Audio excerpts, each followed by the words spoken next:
श्री कृष्णाय गोविंदाय माधवाय नंदनंदनाय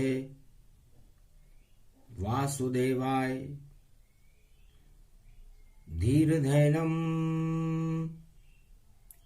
श्रवणपटे यतिवरा महावाक्य जनार्दन सच्चिदानंद त्वं शरणं व्रजेश। यादवेन्द्रं दयादाता पुंडरीक्षा क्षीरसागर शयनं कमलनयनं नमस्तुते नमामि श्रीहरि। धैर्य से जिसको धारण किया जाता है, कर्णपटुओं से जिनका पान किया जाता है, ऐसे सच्चिदानंद भगवान श्री यादवेंद्र सरकार को मैं नित्य ही चिंतन करता हूँ, नमन करता हूँ। जिनको नमन करने से मंगल आदि मंगल तो हो ही जाते हैं, साथ ही में बहुत बड़ा बल मिलता है मनुष्यों को। कृष्ण प्रबल बल जानिए, यह गीता का ज्ञान। और महाभारत के युद्ध में सुना रहे भगवान, क्यों होता है महाभारत और क्या इसका परिणाम। सारा ज्ञान ही गीता में है, बोले कृष्ण भगवान। महाभारत की चाल है, काल इसे ही जान। इसे टालने आते हैं हर युग में कृष्ण भगवान। सतयुग त्रेता द्वापर कलयुग, महाभारत जग होय। केवल ईश्वर शक्ति ही इसे टालती जोय। टाले से ये नहीं टले और टले टाले भगवान। ये गीता का ज्ञान है जो अर्जुन सुन ले कान। भगवान कृष्ण ने अर्जुन से कहा, अर्जुन समस्या युद्ध की नहीं है, समस्या राजताज की नहीं है, समस्या सारे संसार की नहीं है। समस्या क्या है और इस समस्या का समाधान क्या है? क्योंकि कोई समस्या है तो उसका समाधान भी होना चाहिए, और समाधान शांतिपूर्वक तरीके से होना चाहिए। तो शांति मनुष्य को ज्ञान से मिलती है और अशांति मनुष्य को भोग से मिलती है। ये देवासुर संग्राम, ये महाभारत, हर मनुष्य अपनी आत्मा में अपने आप पैदा कर लेता है, और उन आत्माओं का एक समूह एक तरफ हो जाता है और दूसरा समूह दूसरी तरफ हो जाता है, और दोनों किसी वस्तु के लिए झगड़ने लग जाते हैं। उसे महाभारत कहते हैं। बालहट, राजहट और नारीहट, ये तीनों जिस युग में भी जब जब मिले, हे अर्जुन, महाभारत का कारण बन गया। तो तीन प्रबल हट जानिए और ये गीता का ज्ञान। तीनों मिल जाए एक जगह तो हो जाता घमशान। सियावर रामचंद्र शंकर हरिओम। तो सबसे पहले सतयुग में और चले भवानी, देखें अब कैसे हो गया वहां महाभारत। इसको समझे सब नारी नर। तो हिरण्याकश्यप काल था और भक्त वहां प्रहलाद, और बालक हट उसे जानिए और राज हटऊं गति जान। और नारी हट, तो बाल हट वहां पर प्रहलाद का था, राज हट वहां पर हिरण्याकश्यप का था, और नारी हट वहां पर रानी कयादु का था। करी घोषणा हिरण्याकश ने, जो कोई लेगा हरि का नाम, नारायण का नाम जपे तो हम उसका कर दे काम तमाम। अध्यादेश जारी किया कि हम दानव हैं और नारायण हमारे शत्रु हैं, इसलिए हमारे शासन काल में सतयुग में कोई नारायण का नाम नहीं जपे। इधर नारीहट से एक बालक पैदा हो गया, उसका नाम था प्रहलाद, और उसने हट लगा लिया। शुक्रवार का दिन है, तो शुक्राचार्य के गुरुकुल में प्रहलाद को पढ़ने भेजा हिरण्याकश्यप ने कि हिरण्याकश्यप भगवान है, उनका नाम जपो। तो शुक्राचार्य जपाने लगे अपने पिता का नाम। तब बोला प्रहलाद, नहीं जपूं ये नाम, मैं तो जपूं भगवान को। वह देखो त्रिलोकी नाथ, राम नाम उनका जपूं, वही मैं मेरे साथ। बालक ने हट लगा लिया कि मैं मेरे पिता का नाम नहीं जपूंगा। अब राज दरबार में विद्रोह हो गया। राजा सोचने लगा कि मेरी राजगद्दी का मालिक मेरा लड़का मेरा नाम लेने में ही चक रहा है, तो फिर मेरी प्रजा का क्या होगा, मेरे अध्यादेश का क्या होगा जो मैंने जारी कर रखा है। वही हो गया महाभारत देखो। और कष्ट आया प्रहलाद, नारी बाल हट राज हट, तीनों एक ही साथ। पर हट चला नहीं हिरण्याकश, और नारी कयादु का नहीं चला। और राम जपा जब भक्त प्रहलाद ने, तो नरसिंह रूप वहां हुआ खड़ा। सारे संकट हटा दिए और बाप का नाम निशान मिटा। महाभारत हो गया सतयुग में, और काल का दाग हिरण्याकश के लगा।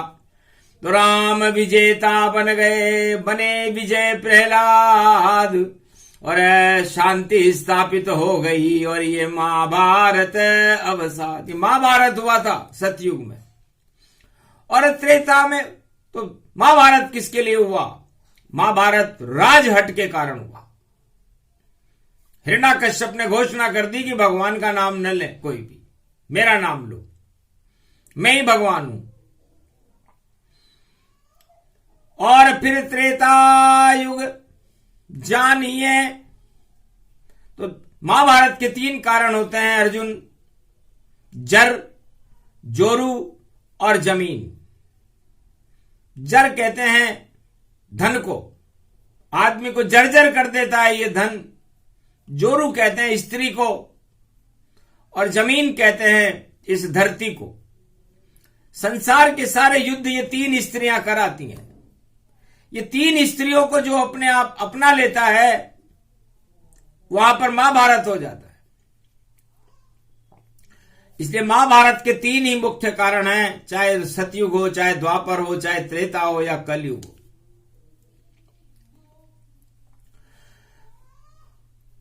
तो जब भी ऐसा योग हो या हट लग जाए 3, नारी बाल और राजहट, ये महाभारत करे क्षीण। ये महाभारत के 3 कारण होते हैं, राजहट, बालहट और नारीहट। इसलिए हर देश के राजा को, हर मनुष्य को और हर स्त्री को इन हटों से बचना चाहिए, वरना महाभारत हो जाता है। तो जब फिर त्रेता युग अर्जुन आया, और कथा कहे कृष्ण यदुराया। रावण की सरकार थी प्रबल भक्त गति जान, और विशर्वा ऋषि का पुत्र था रावण ज्ञानी मान। विश अर्वा, तो जैसे पिता के गुण वैसे पुत्र में गुण, तो विश्व को फैलाने का काम रावण ने किया। आतंकवाद हिंसा का विष सारे जग में फैलाऊंगा और सारे जग को अपने नियंत्रण में लेकर मैं अपना साम्राज्य चलाऊंगा। इतना हिंसक आतंकवादी और ज्ञानी रावण जानो तुम, और शिव का परम भक्त रावण और शक्तिशाली मानो तुम। पर जब हुई कुबुद्धि रावण की और एक नारी का अपहरण किया और सारे राज हट धरे रहे और नारी हट भी धरा रहा, और जब नारी जोरू तो पराई स्त्री को लूटने के लिए रावण ने तैयारी कर ली, वरना उसका साम्राज्य कोई हटा नहीं सकता था। विनाश काले विपरीत बुद्धि। तो हे रावण, हे अर्जुन, इस समय विनाश काल तुम्हारे भाइयों का है, कौरव वंश का है, और कौरव वंश कुरीति को कहते हैं, और उस कुरीति को हटाने के लिए भगवान श्याम सुंदर कुरुक्षेत्र मैदान में खड़े हुए हैं और तुझे ज्ञान दे करके समझा रहे हैं कि छोड़ो भाई बंधुओं को और जपो कृष्ण का नाम, ज्ञान तुम्हें हो जाएगा अर्जुन, और युद्ध विजय गति जान, युद्ध में विजेता बन जाओगे। तो जब रावण की बुद्धि खराब हुई तो रावण ने पराई स्त्री का अपहरण कर लिया और अपने साम्राज्यवाद का डंका बजाने लगा, लेकिन रावण की लंका उस जोरू के अपहरण के कारण नष्ट हो गई। और महाभारत द्वापर गति जाना, कुरुक्षेत्र है ये मैदाना। जमीन के लिए युद्ध हो रहा है, सत्ता के लिए युद्ध हो रहा है कि सत्ता में मैं ही रहूं, दुर्योधन मेरा नाम, और कोई नहीं रहे इस जगत में, और पांडव तुम्हारा यहाँ क्या काम, 5 गांव भी दूं नहीं, और जाओ अज्ञात के वास, 12 वर्ष अज्ञात रहो, और अगर दिख जाओ तो वापस जाए। 12 वर्ष तक अज्ञातवास में रहो, लेकिन हमें पता चल गया कि तुम वहां हो, तो फिर 12 वर्ष रहना पड़ेगा। उल्टी चाल अजब गति जाना, और श्री कृष्ण बोले भगवाना, पर उल्टी चाल छुलटी जब होवे तो श्री कृष्ण साथ वहां होवे। भगवान श्री कृष्ण ने कहा, अर्जुन, जर जोरू जमीन और राजहट, बालहट और नारीहट ये महाभारत के कारण होते हैं, और यहां पर राजहट दुर्योधन का और प्रबल राजमद भारी है, और युद्ध में सेना खड़ी हुई और हार जीत तैयारी है। तो ऐसा राजहट लगा हुआ श्री कृष्ण यहां पर खड़ा हुआ, और बाल हटाऊं गति अर्जुन तेरा, और नारी हट द्रौपदी लगा हुआ। तो खिंची चीर साड़ी जब द्रौपदी की, तो नारी ने संकल्प किया और श्राप दिया, कुरु वंश को देखो, तेरा कुरु साम्राज्य ही सारा नष्ट हुआ। तो नारी का हट लगा वहां पर।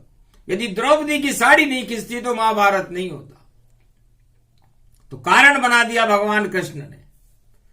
और बालहट, बालक बुद्धि से पांडव सट्टा लगा रहे थे, अपनी पत्नियों को ही दांव पर लगा रहे थे। ये राजनीति में ऐसा नहीं होना चाहिए। बालक बुद्धि बरहु गति जाना, और हार गए द्रौपदी माना। द्रौपदी लग गई दाव पर, हारे पांडव जान, और झूठ मूठ में हरा दिया था नकली पासे आन। नकली पासे डाल दिए शकुनी ने, और पांडव हार गए और अज्ञातवास में जाना पड़ा। तो राजहट, नारीहट और बालहट जब मिला द्वापर में तीनों, तो महाभारत वहां पर खड़ा हुआ। और 18 दिन का महाभारत, श्री कृष्ण का रथ वहां खड़ा हुआ।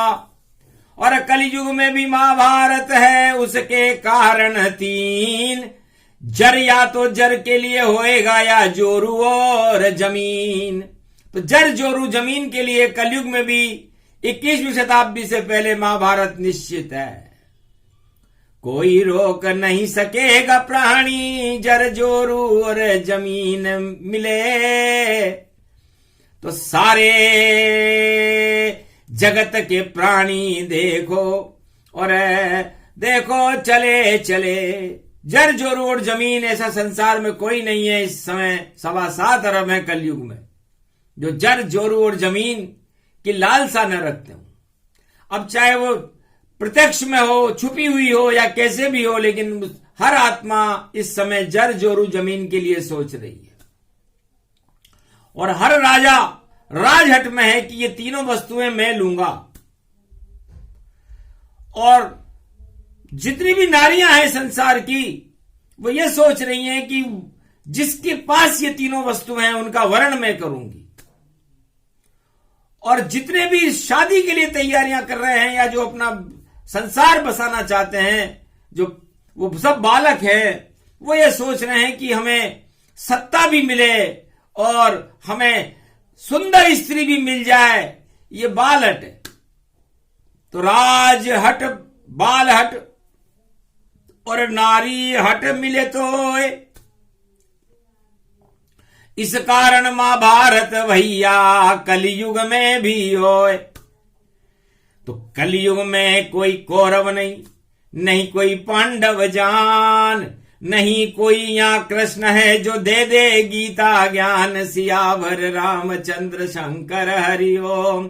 फिर भी महाभारत यहाँ जानो और तीनों रूप यहाँ ही मानो। और जर जोरू जमीन है भारी, महाभारत की है तैयारी। कैसे बचे और कौन बचावे, सारी दुनिया नहीं समझ ये पावे। लेकिन महाभारत हो भारी, उसकी कलयुग में तैयारी। इस कारण गीता ये उतारी, श्री कृष्ण ने बोली वाणी। अर्जुन सुनो सुनो सब प्राणी, भारत वालों और जगत के सुनो प्राणी सब ज्ञान।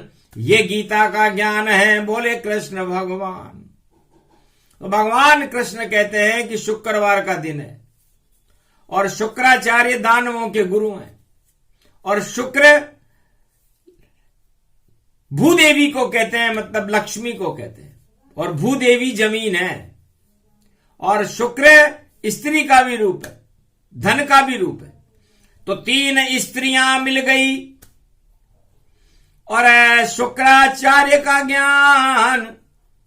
दानव लूटो तुम सब, ये तीनों शक्ति महान। तो शुक्राचार्य ने अपने शिष्यों को, दानव शक्तियों को ज्ञान दिया कि जिसके पास शुक्र है, जिसके पास सुंदर स्त्री है, जिसके पास सुंदर राजताज है और जिसके पास सुंदर धन है, वही चक्रवर्ती सम्राट है। तो ये देवताओं के पास है, क्योंकि देवता इंद्रलोक में रहते हैं। उनके पास सबसे बड़ी सत्ता होती है, सबसे सुंदर स्त्रियां अप्सराएं वहां होती है और सबसे ज्यादा धन भी वहीं होता है। तो लूटो सब तुम देवों को, देवासुर तुम संग्राम करो। जब मिल जाए इंद्रासन तुमको, तो इंद्रासन पे आराम करो। ये वाणी बोली शुक्राचार्य ने, तो दानव सारे समझ गए और जा टकराए इंद्रलोक से। और राजा इंद्र भी भटक गए, देवासुर हुआ संग्राम यहाँ। तो राजा इंद्र भी घबराया और दानव से कैसे बचे, इस कारण शरण नारायण आया। इंद्र देवता भगवान विष्णु की शरण गए, महाराज इन 3 वस्तुओं के लिए हमारी इंद्रलोक पर हमला हो गया। शुक्राचार्य की नीति है कि संसार में जब भी महाभारत होगा ये 3 वस्तुएं खड़ी रहेंगी, जर जोरू और जमीन, नारीहट, बालहट और राजहट। ये महाभारत के कारण है जो कलयुग में भी प्रत्यक्ष में इस समय दिखाई दे रहे हैं। भगवान कृष्ण इस समय वाणी पढ़ रहे हैं, शुक्रवार का दिन है, 10वीं है। तो 10 दिशाओं में बोल बाला और देखो नारी धन सत्ता में उलझ गया और निकल गया दिवाड़ा। तो सारा संसार इस समय इन तीन वस्तुओं के लिए संघर्ष कर रहा है। इसे कलियुग कहते हैं। जर जोरू और जमीन के लिए हर आदमी लालायित है, चाहे वो गरीब हो या अमीर हो या धनवान हो या कोई राष्ट्राध्यक्ष हो, उसे ये तीन वस्तुएं चाहिए। और भगवान की कोई चाहना ही नहीं, इस कारण सब नस जावेगा, क्योंकि ईश्वर कृपा जब तक नहीं होगी ये सब मिट्टी में मिल जावेगा। अर्जुन, ये गीता का ज्ञान है कि तुम्हें मिल भी गई ये चीजें, तुम्हें जर भी मिल गया, जोरू भी मिल गई और जमीन भी मिल गई, तब भी ईश्वर की कृपा तो मिली नहीं। और ईश्वर की कृपा जिसके साथ है तभी ये तीनों चीजें स्थिर रहती हैं, वरना ये नाशवान है। तो भोग नीति से जानिए ये नीति शुक्राचार्य और देव गुरु बृहस्पति बता रहे, इनका मत करो विचार। और देव गुरु बृहस्पति कहते हैं कि इन तीनों वस्तुओं के बारे में कम विचार करो, कि आपके पास जर मन धन है, धन का सदुपयोग होना चाहिए। जोरू है, नारी है, तो नारी शक्ति है, जहां उसकी पूजा करो। पूजा करने से वहां पर देवता प्रसन्न होते हैं। जहां नारी की पूजा होती है वहां पर देवता विराजमान रहते हैं। और जमीन, उस जमीन को पुरुषार्थ से हल चला करके खेती करो, लूटो नहीं। तो देव गुरु बृहस्पति का ज्ञान ये गीता ज्ञान कहता है, और जो इसको समझ पृथ्वी पे जावे वह जीवन मुक्त हो जाता है। अर्जुन तेरे को दिया श्री कृष्ण ने ज्ञान, जर जोरू और जमीन का रे घर पे करो सम्मान। पुरुषार्थ से धन मिले और कर्मों से मिले नारी, और भक्ति से ये जमीन मिले, और तीनों वस्तुएं प्यारी। तो भगवान की कृपा जिस पर होती उसको ये वस्तुएं मिलती है, और जिसको मिल जाए ईश्वर की कृपा फिर कभी नहीं वह मिटती है। और जो लूट लूट कर साम्राज्य राजा भारत के कहीं के बने, वो ज्यादा दिन वह नहीं चले, ये इतिहास के पन्ने बोले बोले। पहले आया राज यहां पर जन्मेजय का जान, कलयुग में भी बता रहे हैं श्री कृष्ण भगवान। जन्मेजय भी लुट गया, फिर आए विक्रमादित्य, उनका राज भी नहीं चला, और ये पूरा पूरा सत्य है। उसके बाद राजा बड़े बड़े चक्रवर्ती सम्राट, नाम अशोक चंद्रगुप्त, पर नहीं चले उन्हें ठाट। उसके बाद मुगल, और देखो हुआ साम्राज्य, और 1400 वर्ष में ही, और देखो हुआ समाप्त। फिर आए अंग्रेज, चला 250 वर्ष, और फिर भारत आजाद हो गया, फैला यहां पर हर्ष। पर वापस फिर फर्श ही फर्श है, और नहीं ऊंचाई जान, और लोकतंत्र है भारत में, फिर भी सभी फर्श पर मान। सब फर्श पर बैठे हैं, फिर भी अर्श से फर्श पर आ गए। जबकि भारत ऊंचाई का देश है, देवताओं का देश है, भारत ज्ञान का देश है, विश्व का नहीं त्रिलोक का जगत गुरु है, लेकिन प्रजातंत्र में भी हम फर्श पर ही बैठे हुए हैं। अर्जुन, तुम कहां बैठे हुए हो? द्वापर में। महाराज बंजर भूमि कुरुक्षेत्र, और मैं कुरु साम्राज्य का वंशज हूं, फिर भी धरती पर बैठा हूं, बंजर भूमि में लेटा हूं। और बंजर भूमि में खड़ा है रथ, और कुरुक्षेत्र मैदान, वापस कैसे जाएं ऊंचे, ये दिया गीता का ज्ञान। तो अर्जुन, ये गीता तुम्हें वापस इस फर्श से अर्श तक पहुंचा देगी, ऊंचाई तक पहुंचा देगी। ये गीता का ज्ञान है। 3 वस्तुएं छोड़नी पड़ेगी। करो प्रतिज्ञा कृष्ण से, कभी करोगे ना जर जोरू और जमीन का मोह करोगे नाय, गर इनका मोह किया तो राज ताज लुट जाए। और 3 हटों से दूर रहना अर्जुन, तो शक्ति तुम्हें मिल जाए। नारी प्रबल हट, राज हट, बाल प्रबट हट 3, इन 3 हटों से दूर रहना तो कृष्ण कृपा कर दीन। ये 3 हट और इन 3 वस्तुओं से जो राजा दूर रहता है, चाहे संसार में किसी भी देश का राजा हो, उसका राज्य और साम्राज्य लंबा चलता है। और जो इन 3 हटों में फंस जाता है कि जो मैं कहूंगा वही सत्य है, वही करना पड़ेगा, जो मेरा आदेश है उसकी पालना करनी पड़ेगी, तो समझ लो उस साम्राज्य का अंत होगा।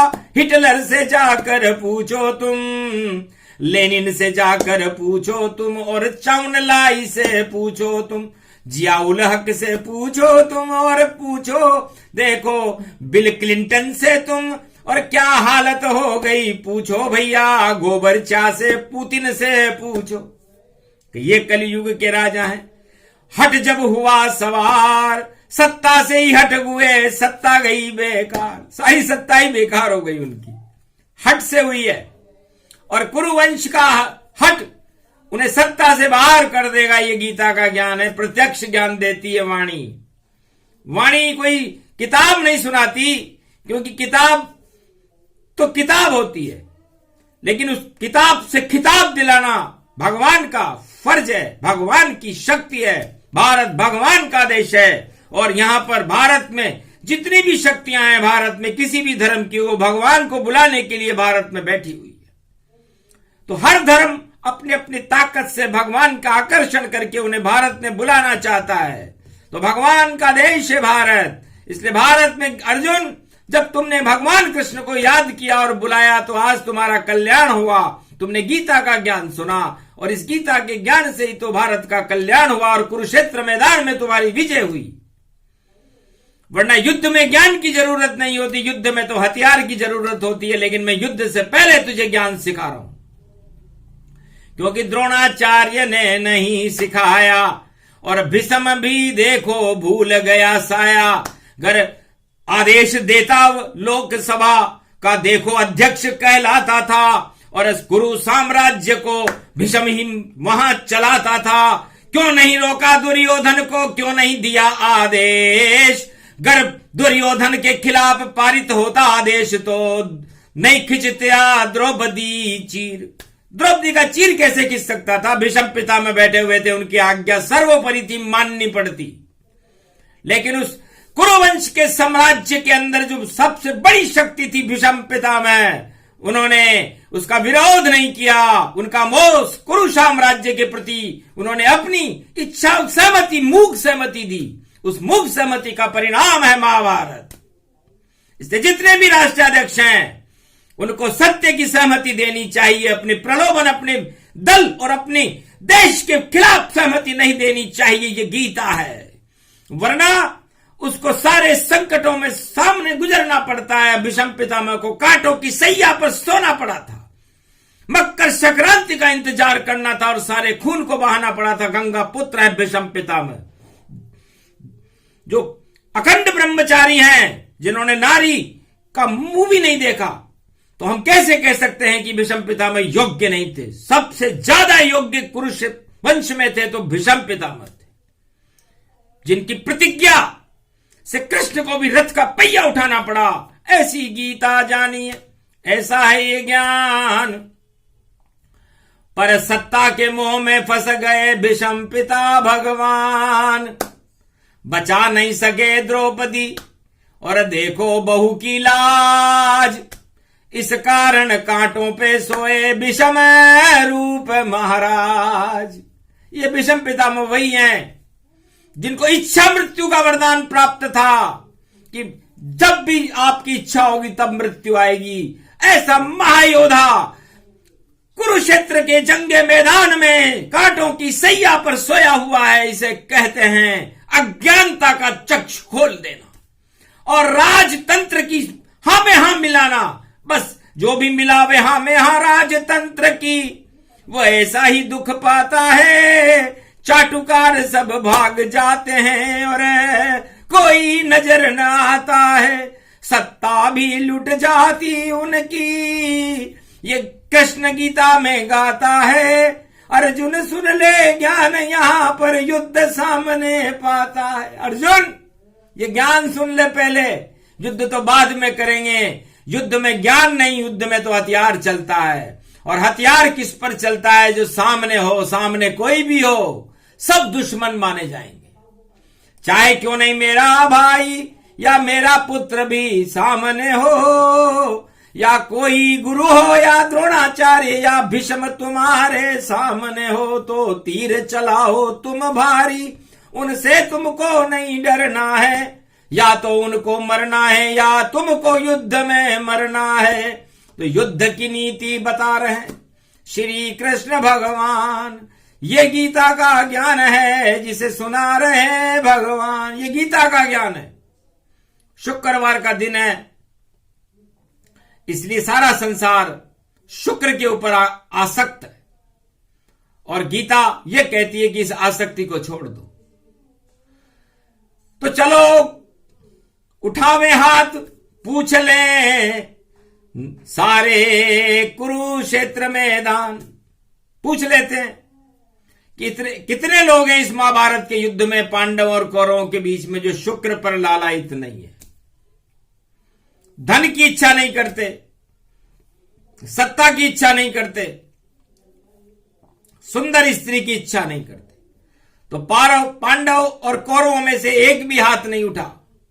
भगवान कृष्ण ने कहा अर्जुन देख लिया, यही फैसला हो गया और सबकी चाहत चाह, इस कारण महाभारत है, बोले कृष्ण मुस्काए। इस कारण ये महाभारत है। और गीता का ज्ञान तुझे क्यों सिखा रहा हूं? क्योंकि संसार की सभी वस्तुओं का मोह छोड़ देना, उनको त्याग कर देना, उसके बाद शांति आ जाएगी और अपने आप वो आदमी, वो ऐसा करने वाला विजेता बन जाएगा।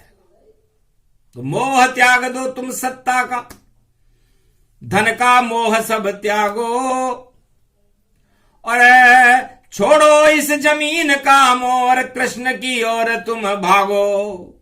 जो भी भागे कृष्ण की ओर, शरण कृष्ण की हो, वही बच पाएगा इस युद्ध में। बाकी मरणासन्न सब हो, वो तो सब बच जाएंगे। जो भगवान कृष्ण की शरण आ रहे हैं, उनका मोह कर रहे हैं। और जो धन का मोह, स्त्री का मोह, पुत्र का मोह, जमीन का मोह, राजताज का मोह कर रहे हैं, वो कौरव नीति में फंस करके मर जाएंगे। यही फैसला सुना है, यही गीता का ज्ञान। आसक्ति को छोड़कर भक्ति करो भगवान। ये प्रसंग पूरा हुआ, छोटा सा ही प्रसंग। अरे क्यों करते हो आसक्ति? मदों से भोगों से हो जाओगे नष्ट। इसलिए आप 8 मदों से और भोगों से और जर जोरू जमीन से आसक्ति करोगे तो नष्ट हो जाओगे। और यदि भगवान से भक्ति करके आसक्ति करोगे तो बलवान होकर के जीवन मुक्त हो जाओगे। इसे गीता का ज्ञान कहते हैं। यह प्रसंग पूरा हुआ। सुने सुनाए कोय, जो भी करे आसक्ति कृष्ण से, भगवान से, तो मुक्ति उसकी हो। बोलो जय श्री कृष्ण, जय गीता माता, जय भारत।